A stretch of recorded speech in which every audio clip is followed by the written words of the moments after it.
I love me some Orange County. Just attractive people, a nice breeze. Oh, what a dream come true. Thank you, thank you. Do I have my moms in the audience?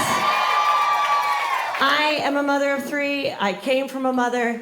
I think that we have to admit, I sometimes think that moms are a little judgy of other moms. And I don't think that we should do that anymore because every mom has a right to parent the way she chooses. My mom was a very strict Catholic woman who told my sister and I, never have sex before you marry. The moment you have sex, you'll never hear from the guy again.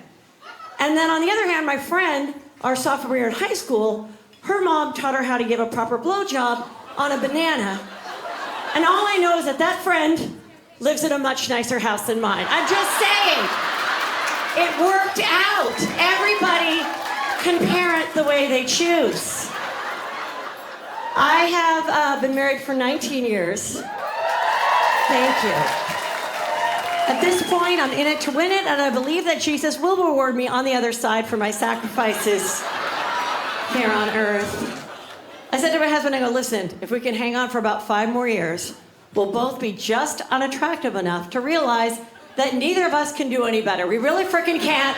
Let's just send the kids off to a college near a winery that we'd like to visit and call it a freaking day, because I'm exhausted. It's exhausting. But more and more I'm becoming grateful for my life and being married. You know, people are very critical of America right now, and I'm very grateful to be American because thank you. Because I was watching a show called 90 Day Fiancé, okay? And say what you want about America, but there are people all over the world that will do anything to come here and be us, and by anything, I mean fucking some of our most unattractive citizens. Oh my God, the sacrifices they make. You're just walking around the Irvine spectrum, just sleeping with who you want. No, they have to do it just to come here. It's horrible. So good, makes me grateful, makes me grateful. I used to be very annoyed that my husband was cheap. His cheap husband, it annoyed me. And then I realized that he couldn't help it. It's a genetic gene. We took a 23andMe, it's true. He cannot help it. It showed that he and my mother-in-law, and I believe my eldest son, are all carriers. And I realized that my son had the disease when I heard the ice cream truck coming down the street. I heard that music. Ding-a-ling-a-ling-a-ling-a-ling. And I go, hurry, Drake, get a couple dollars. Don't let the ice cream man pass our house. And he goes, the ice cream man? We've got ice cream at home. Like, what is wrong with you? You are 11. What is happening? My oldest son is so much like my husband that basically I gave birth so that my husband could have a best friend. They are just like the exact same human being. All they do is shop for Groupons together and then return shit that's way too old to be returned. That's their favorite thing to do. They get off on it. I'm like, what are you doing with your bike, buddy? Dad's returning it. I'm like, you've had it for a year and a half. I know, Dad knows what to say. That's the best part. It's